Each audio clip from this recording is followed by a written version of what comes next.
Ya, bismillahirrahmanirrahim. Saya langsung saja. Bab ma jaa fi qoulihi ta'ala wa wassaynal insana biwalidayhi husna. Al-Ankabut ayat yang ke-8. Bab ini akan membahas tentang tingkatan adab yang pertama kali dipelajari oleh seorang muslim, yaitu di rumahnya, berdasarkan isyarat firman Allah. Kan saya katakan di awal kan waktu bahas Al-Bukhari. Al-Bukhari ini hafal Quran, tahu tafsir, tahu hadis, termasuk tahu fikih. Jadi sangat terstruktur gitu ya apa yang ada diturunkannya. Dari sini pembahasan ini nanti ada buku-buku tentang fikih rumah tangga.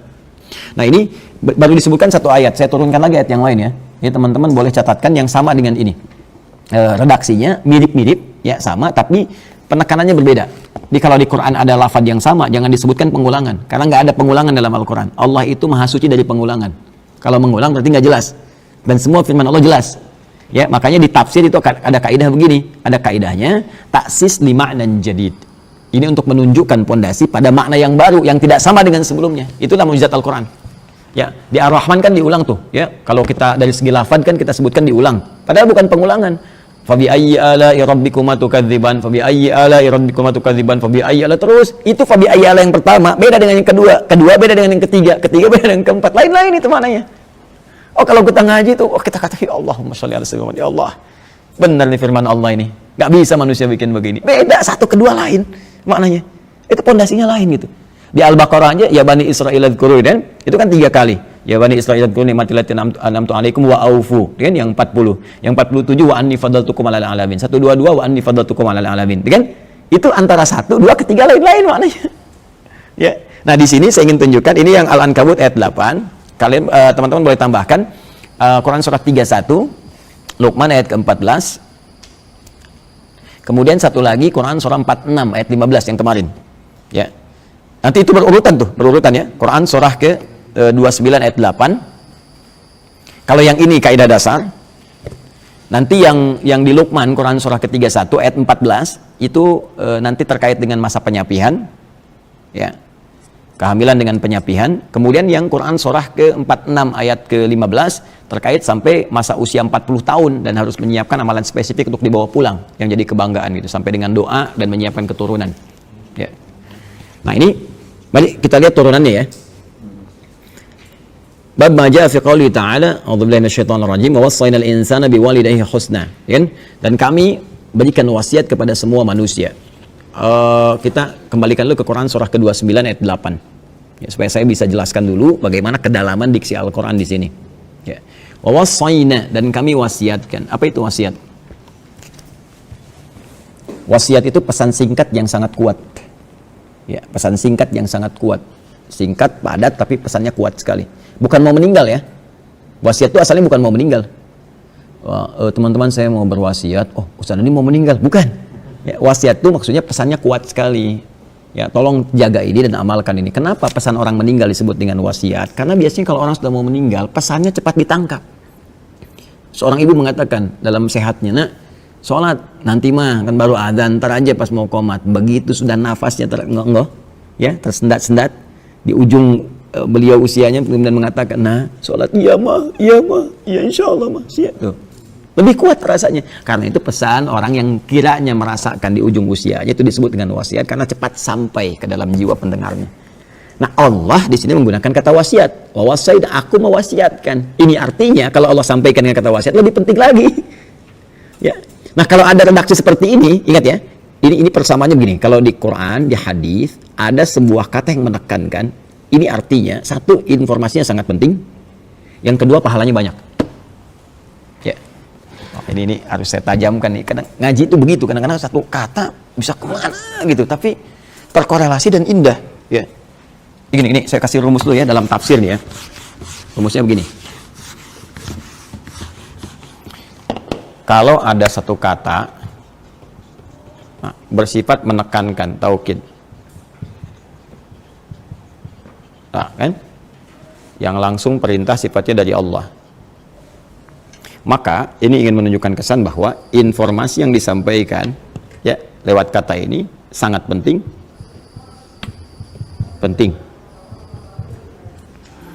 Karena sangat penting, maka konsekuensinya pahalanya banyak, besar.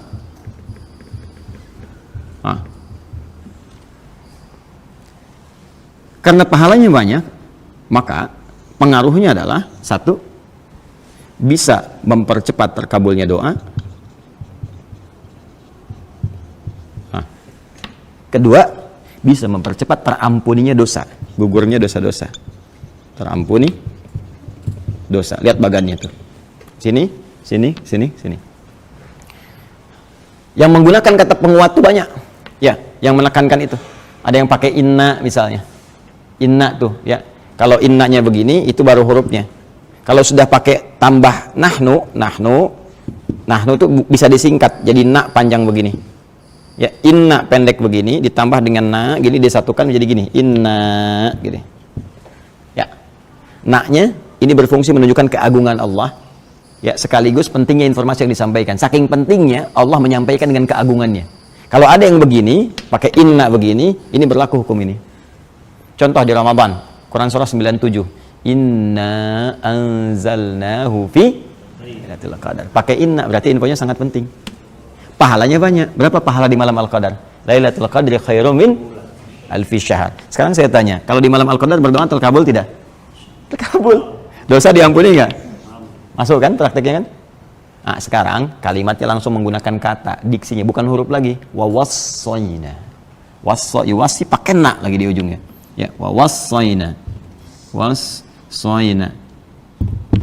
Wassa aja ini udah mewasiatkan, wassa yuwassi, ya kan? Atau ausa yusi, wassa yuwassi. Ada ausa yusi, ada wassa yuwassi, ya. Pakai na lagi. Nih, untuk menunjukkan keagungan. Wassa saja udah menunjukkan makna yang sangat penting. Kalimat yang singkat, padat tapi sangat penting. Seakan ingin mengatakan begini. Nah, saya terjemahkan dari nak dulu. Demi keagunganku, kata Allah. Ya, aku berikan info yang sangat penting kepada kalian. Aku tekankan ini. Ya, fokus baik-baik gitu. Nah, itu seperti itu kurang lebih ya gambarannya. Kemudian al-insana. Manusia. Di terjemahan disebutkan manusia. Manusia itu disebut dengan 5 nama sedang di Al-Quran. Ada bashar, 35 kali disebutkan di Quran. Ada ins, ya dipasangkan dengan jin, ya ma'syaral jinni wal ins, 18 kali disebutkan di Quran. Ada nas, ya 241 kali disebutkan dalam Al-Quran. Qul a'udzu birabbin nas. Ada bani Adam, ya bani Adam khudhu zinatakum inda kulli masjid, 7 kali disebutkan dalam Al-Quran. Ada insan, 65 kali disebutkan dalam Al-Quran. Dahsyatnya Al-Quran, kalau kita lihat di terjemahan, semua terjemahannya sama manusia. Tapi lafaznya berbeda. Dan ini menunjuk pada penekanan yang tidak sama. Kalau disebutkan bashar, ingin menunjuk tampilan fisik yang bagus, halus, sekaligus ada punya potensi nafsu.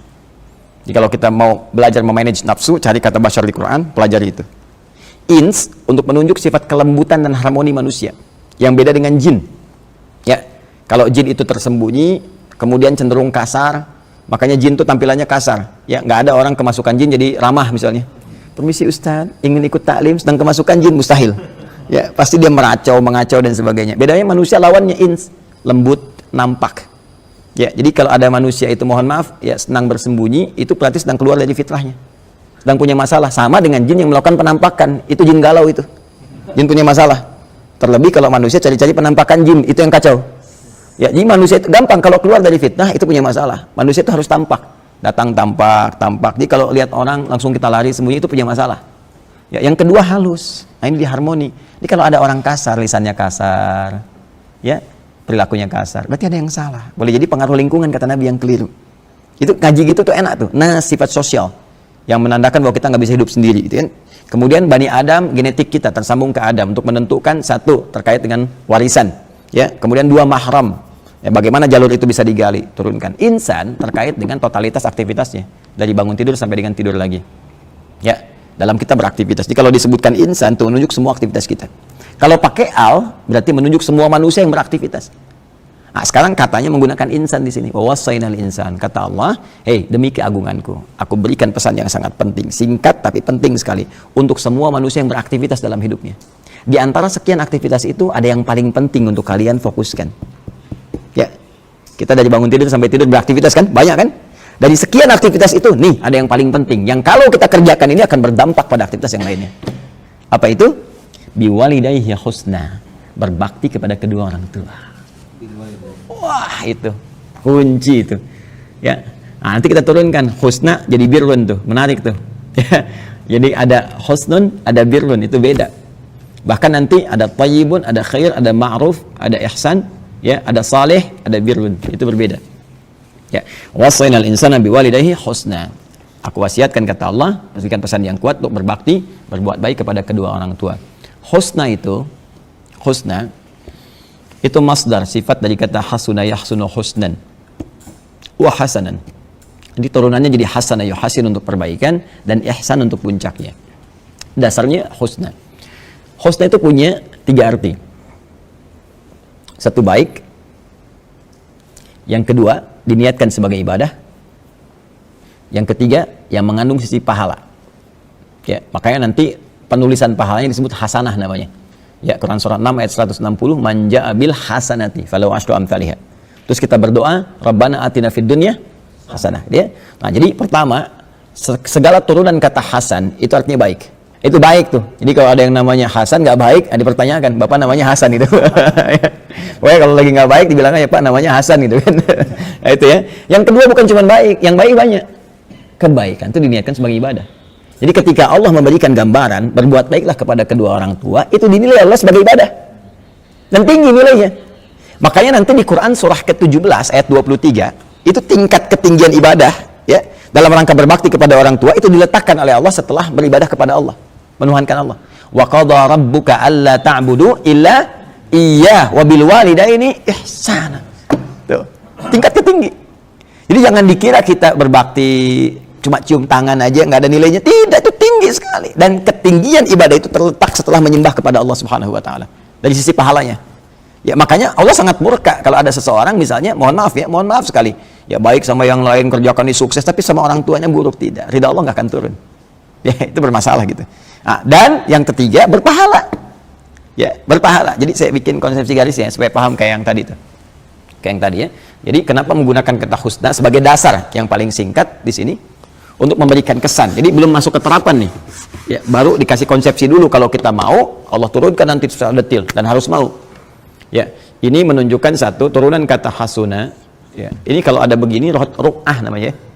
Sekarang disebut rik'ah. Ini sin kalau panjang begini, sin. Ya. Hasuna yahsunu husnan wa hasanan. Nanti ada wa ihsanan. Ya, kalau pakai ahsana, dan tahsin kalau pakai hasana. Ini menunjukkan, garis ini menunjukkan 3 hal. Satu, segala perbuatan yang baik mengandung nilai ibadah dan berpahala. Kita praktekkan dengan ayat ini dalam konteks bakti kepada orang tua. Orang tua. Ya. Wa wassaynal insana biwalidayhi husna. Kami wasiatkan kepada setiap manusia untuk berbakti kepada kedua orang tua. Menggunakan kata ini, turunan kata ini. Artinya apa? Bakti di sini menunjukkan perbuatan baik. Kita belum masuk detail ya. Ketika kita berbuat baik pada orang tua, baik itu banyak nanti dengan sikap, dengan harta benda, dengan perhatian, dengan macam-macam. Itu dicatat oleh Allah langsung sebagai ibadah. Dan ibadahnya bukan main-main, ibadah tertinggi, urutannya kedua. Setelah kita menyembah Allah Subhanahu wa taala melalui rasulnya. Ya, dalilnya Quran surah ke-17 ayat 23. Wa qadha rabbuka alla ta'budu illa iyyah wa bil walidaini ihsana. Allah telah menetapkan satu ketentuan, ya, hanya menyembah Allah saja, salat, kan? Kemudian kita puasa karena Allah, baca Quran karena Allah, mengikuti Rasulullah, kan? Nah, semua itu tingkatannya yang kita kerjakan nomor 1. Setelah itu urutan keduanya apa? Wabil walidaini ihsana, berbakti pada orang tua. Tingkat tertinggi nomor 2. Dan ketika dikerjakan itu, apapun yang kita kerjakan dengan niat ibadah ini, saya mau sekolah minta doa saja, dengan niat kita memuliakan orang tua, ya, saya muliakan orang tua minta doa, itu dicatat pahalanya. Punya nilai pahala. Berapa pahalanya? Paling sedikit 10 kebaikan. Dalilnya Quran surah ke-6 ayat 160. Ini Quran surah ke-17 ayat 23. Ya. Pahalanya disebut hasanah namanya. Perhatikan tuh. Ini perbuatannya, ibadahnya disebut dengan ihsan. Ya. Pahalanya disebut dengan hasanah. Ya. Bu Hasanah, ibu yang mendulang pahala dalam aktivitasnya gitu ya. Ini. Ya. Man jaa bil hasanati, siapa yang melakukan satu kebaikan yang punya nilai pahala, falahu asyru amsalihha, kami balas dengan 10 kali lipat. Jadi kalau kita melakukan sekali aja, assalamualaikum ma, insyaallah mama sehat selalu ya, dicatat langsung 10 kebaikan. Wah, itu kalau nyari pahala itu banyak sebetulnya peluangnya. Dan ibu, bapak itu luar biasa. Assalamualaikum pak, semoga sehat-sehat, minta doa ya. Kita padahal yang minta doa, tapi kita diberi pahala. Ya. Apalagi misalnya kita support, kita berikan kasih sayang, ya. Kemudian misalnya kalau orang tua masih hidup, nah datangi, silaturahim, walaupun cuma bawa buah-buahan, senangkan hatinya, ya kita mengelus dalam kebaikan, oh itu pahalanya banyak sekali. Ya, nanti kalau sudah nggak ada pun masih ada lagi, masih ada tuntunannya. Ya, saya misalnya ayah sudah nggak ada gitu kan, masih ada caranya, bahkan hadisnya detail sekali. Nanti kita tunjukkan. Kalau ada peluang harta bisa pakai harta, kalau ada peluang ilmu bisa pakai ilmu, kalau ada tenaga pun bisa diarahkan, yang diharapkan pahalanya untuk orang tua yang telah meninggal. Bisa. Lihatkan, minimal doa. Minimal doa. Makanya kan kita punya doa kan, Rabbighfirli waliwalidayya warhamhuma kama rabbayani. Ya, kalau orang meninggal kita katakan apa? Almarhum kan? Warhamhuma. Ya, baik hidup ataupun telah meninggal. Makanya ketika meninggal kan Allahumma ighfir lahu warhamhu. Jelas ya? Nah, ini teman-teman sekalian. Nah, ini gambaran yang sangat indah dan dalilnya sangat luar biasa. Nah, nanti apa dampaknya kita berbuat baik pada orang tua itu dalam kehidupan kita sebagai implementasi dari adab tadi? Ya, jadi adabnya dipakai tuh. Ini jism, fisikal, akal, intelektual, ruh, spiritual. Pakai jism apa? Makanan, pakaian. Orang tua masih ada, kita mampu misalnya kan kirimkan. Nelpon pulsa, kirimin, jangan orang tua yang cari pulsa sendiri buat nelpon kita. Itu jism tuh, fisikal. Akal, intelektual, kita belajar sampai pintar, ya supaya dengan kepintaran itu ibu kita terangkat, ayah kita terangkat, minimal orang tua tanya kita bisa jawab, ya. Kemudian rohiyah apa? Spiritual, ya imami dalam sholat. Buktikan kita belajar dengan baik, jadi imam. Kemudian bawa mereka untuk umrah, untuk haji dan sebagainya, semampu kita dan sebagainya. Support kebutuhan spiritualnya, itu adab, itu praktikalnya. Kadang orang hanya berhenti di kalimat adab, tapi ini tiga ini dipakai turunan ini. Penting kita ngaji sampai ke detail ini supaya paham apa yang harus kita lakukan. Ya, dan ini ketika dilakukan punya nilai di sisi Allah. Tadi itu.